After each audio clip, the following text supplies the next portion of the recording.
So looking at this bottom one here, we're now going to start practicing the addition and subtraction of these rational functions. So I'm starting with 7 over 9x squared plus x over 3x squared plus 3x. And to actually add these two things together, I am going to have to get a common denominator. So right now I'm going to go ahead and I'm going to factor the bottom and see what I'm left with. So this equals 7 over 9x squared plus x over 3x times the quantity of x plus 1. Okay?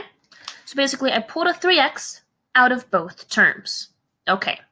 Now, I could go ahead and cancel out these x's, but the reason I'm not going to is because if I look over here, I'm going to need an x squared term anyway, so I might as well leave these together. Now, something that I notice is that if I go ahead and multiply this portion, top and bottom, by 3x, then this will become 9x squared and contain the x plus 1. If I multiply this side, top and bottom, by x plus 1, again, they'll match 9x squared, x plus 1. So I'm going to go ahead and show that. I'm going to show it down below here. So 7 over 9x squared, and again, what it is missing is the x plus 1. So multiply the top by x plus 1, multiply the bottom by x plus 1. In the next set, I have x over 3x, quantity, x plus 1, and I'm going to multiply its top and bottom by 3x. So 3x over 3x. And again, I'm doing that so that when I multiply these together, everything has the same denominator. And that least common denominator was the 9x squared times x plus 1. When I've done that, both are the same now. All right, so going through here, I have 7 times x, and I have 7 times 1. So I'm going to have 7x plus 7. Then I have x times 3x, which is 3x squared. And now this is all over that least common denominator. 9x squared, quantity, x plus 1. I'm going to go ahead and rewrite the top to be in standard form. So 3x squared plus 7x plus 7 over 9x squared, quantity x plus 1. Okay, now the top is a trinomial. Let's see if we can factor it. I have 3 and I have 7. So let me show that off to the side here. 3 times 7 gets me 21. I would need two numbers that multiply to get me 21, but sum to get me 7. So I could take a look at 1 and 21. Not going to work. I could look at 3 and 7. Also not going to work. What this tells me is that there's no other factors that go into 21, so this will not be factorable, at least not with nice integers. Which means the top part is an irreducible quadratic. Okay, let's go ahead now and talk about the domain. So over here, let me actually switch colors. Let me use blue. So for this domain, again, I'm checking the bottom. From here, I know that I can't have x equal to 0. So domain will not have 0. I also know that I will not have -1. And when I'm doing this, I'm checking the end product as well as the steps along the way. So that means also going back, taking a look at the beginning up here. Now, at the beginning, we did have this x over x. If I'd crossed them out, we might have thought of this as a whole. But the reason it's not actually a whole is because down below, even in our final step, we still had x's in the bottom. So that means this is actually an asymptote. It'll be a vertical line that you can't cross. So while it's true, a whole means nothing exists there, I can approach it from either side, but I can't actually get to that point. It will not be continuous. So I am going to make the note here that there are no holes, but this is sometimes hard to judge when looking at stuff. So let's go ahead and take a peek at the graph and use that for a part of our explanation. Okay, so here's that graph. Notice that I see this part here, which is basically it behaving like a rational function. I see the asymptote at 0 as well as -1. And in the middle there, I have that parabola-like shape. Now, that's happening because if we go back and take a look at our rational function, our function contains x squared terms. So that means what we have right now is not a perfect rational. It doesn't look like the generic rational. It's something that's been mixed. So again, notice here, that x squared term basically means what we see is going to look a little bit different than what we're used to. In this top question here, I have x plus 2 over 2x minus 2. That's something I'm going to want to factor. Minus a negative 2x minus 1 over x squared minus 4x plus 3. I'm going to want to try factoring the bottom and seeing if I can distribute that negative sign. So let me go ahead right now. I currently have x plus 2 over, notice they both have 2, take one of those 2's out. So 2 parentheses x minus 1. Now, see over here, I have minus, and then these are both negative. How will we take that minus and distribute it to everything in the top? Which means I now have a plus sign, 2x plus 1 over, and then let's go ahead and try factoring that. So I have 1 times 3 to get me 3. I need to find two numbers that multiply to get me 3, but sum to get me -4. I can use -1 and -3. So that's my bottom. X minus 1, x minus 3. Let's now identify the least common denominator. Again, to add these fractions or rational functions, the bottoms must be the same, just like normal fractions. So my least common denominator, it must contain an x minus 1, so we're good with that. It also must contain a 2 and an x minus 3. X minus 3, and I'm going to put that 2 in the front. And so our next step is to multiply whatever it's missing. So let's come over here. Actually, let's go downwards. I'm going to have x plus 2 over 2, quantity x minus 1. And what this one was missing was just the x minus 3. I'm going to come through here, top and bottom by x minus 3. Do the next portion. I have 2x plus 1 over x minus 1, x minus 3, and all I was missing was the 2. So multiply top and bottom by 2 over 2. Okay, let's go ahead and multiply out those tops. Remember, at the bottom is now this. So in the top, I have x times x to get x squared. I have 2x minus 3x to get -x. I have 2 times a -3 to get -6. In the second set, I have 2 times 2x to get positive 4x, and 2 times 1 to get 2. And my bottom is all of this. 2, x minus 1, x minus 3. Let's go ahead now and combine those like terms. So I have x squared, -x plus 4x, that's the same thing as plus 3x, -6 plus 2, that is the same thing as minus 4, all over 2, x minus 1, x minus 3. Let's go ahead and factor that top line. Let me switch colors here. So I'm looking at -4. I need two things that multiply to get me -4, but sum to get me 3. I can do this with positive 4 and -1. Let's go across now. So I have x plus 4, x minus 1, and in the bottom, 2, x minus 1, x minus 3. Okay? So now we're ready to go ahead and begin crossing stuff off. Notice that in both of these, I have an x minus 1. Okay? So off to the side here, let me take a note. That is clearly going to be a whole, and the whole's value is x equals 1. Let's go ahead and rewrite what we have. I am left with x plus 4 over 2 parentheses x minus 3. That would be your end value of this function. And I'm going to go ahead now and talk about my domain. Let me use a different color here. Let's go ahead and use blue.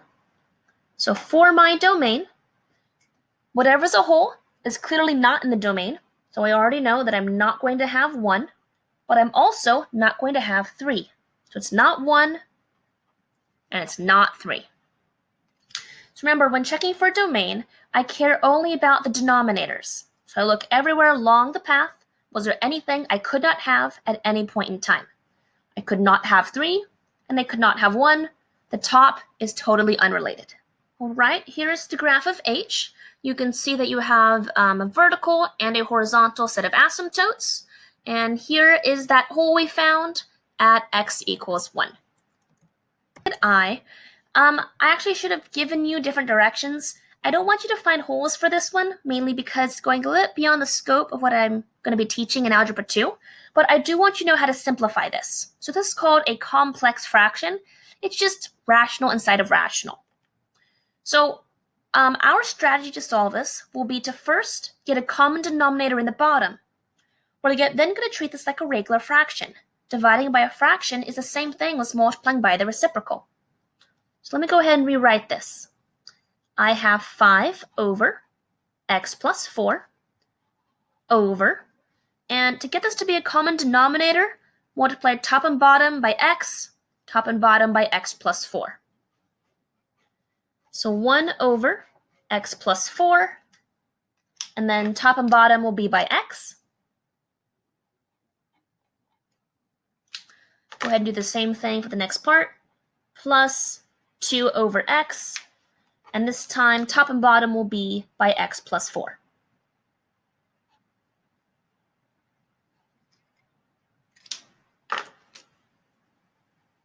Okay, let's go ahead and see what we have. So 5 over x plus 4. And over here, I have x plus 2x plus 8 over x times x plus 4. So notice that I have a fraction in the top, a fraction in the bottom. This is that big separating factor. Let's go ahead and rewrite this so it looks a little bit nicer. I have 5 over x plus 4, big bar. Now x plus 2x, that's 3x. So I have 3x plus 8 over x plus 4. Okay, so from here, I want to show you that I can rewrite this using division. So let me slide this over here. I have 5 over x plus 4 divided by what I see here. So divided by 3x plus 8 over x quantity, x plus 4. So remember, dividing by a fraction, that's what I'm saying. This term here was this term here exactly. Now dividing by a fraction is the same thing as multiplying by the reciprocal. So whatever you have, flip it upside down.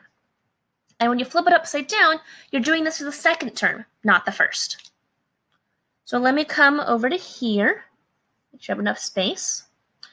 So 5 over x plus 4 times, flip this upside down. X on the top, x plus 4 over 3x plus 8. Okay, so let me just walk through what happened. So we were at here, and notice that the x plus 4s were able to be canceled out. Because they were canceled out, and when I wait, let me start over. So notice that when I went and I flipped it with that multiplication, I got this out. Notice that I have an x plus 4 in the bottom.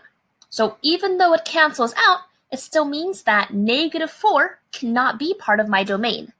And yes, technically, x plus 4 is a whole because it cancels top and bottom. For this question, I really only cared about the domain part, so just know that -4 won't be part of that domain. So when I go ahead and write it straight across, I have 5x over 3x plus 8. Take a look at the bottom stuff, set it equal to 0. And here are my steps as I'm solving for x. This tells me that when that x is -8/3, that bottom becomes 0. Therefore, -8/3 is also not going to be in my domain. Now, I've so far just checked the end and when I factored and crossed stuff off. But don't forget, what is not in your domain is something that's in the bottom any step along the way. So come all the way back up to the beginning. See how this had a 2 over x? Because x is in the bottom, it means that x actually can't be 0 either. Even if it's not present at the end, if at any point in time you have something in the denominator that could go to 0, that is now not part of the domain. So that's why in this question, it's all real numbers but -4, 0, and -8/3. With equal signs, we're going to be solving for the values of x. Now, one thing to be aware of is that extraneous solutions are possible. Let me make that note here. Extraneous solutions are possible. Not guaranteed, just possible. What this means is that you will have to check your work. Make sure the value of x you find actually works. So for this one over here, I'm going to do it using cross multiplication. So 9 times the quantity of x plus 1. So when I go this way, I'm getting out 9x plus 9. Now go the other direction. 3 times 4x and 3 times 5. That's 12x plus 15. Go ahead and get x by itself. So I'm going to go ahead and subtract 9x from both sides. I'm left with 9 equals 3x plus 15. Subtract 15 from both sides. I have -6 equals 3x. Therefore, x is -2. Okay, we're now going to have to check and see, does this work? So let me slide this up here. Over here, let me do the check. So I'm going to plug it in. 3 over -2 plus 1, and I want to know, does this equal 9 over 4 times -2 plus 5? Well, -2 plus 1 is 1. Sorry, it's -1. Try that again. -2 plus 1 is -1. 3 divided by -1 is -3. 4 times -2 is -8. -8 plus 5 is -3. 9 divided by -3 is also -3.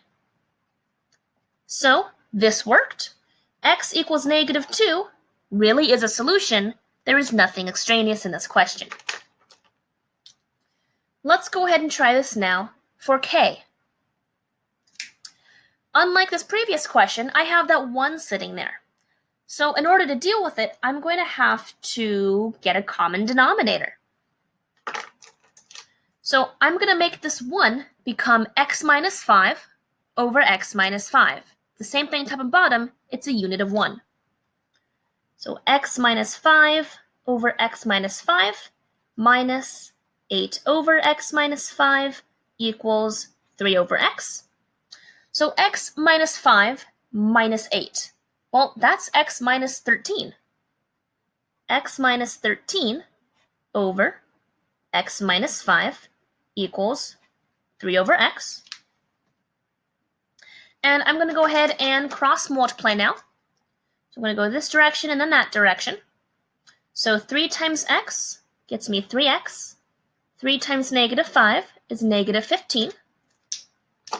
And on the other side, I have x times x to get me x squared. X times -13 is -13x. And because I see that quadratic term, I want to go ahead and get everything on one side. This might be factorable. So subtract 3x, add 15. Going to get x squared.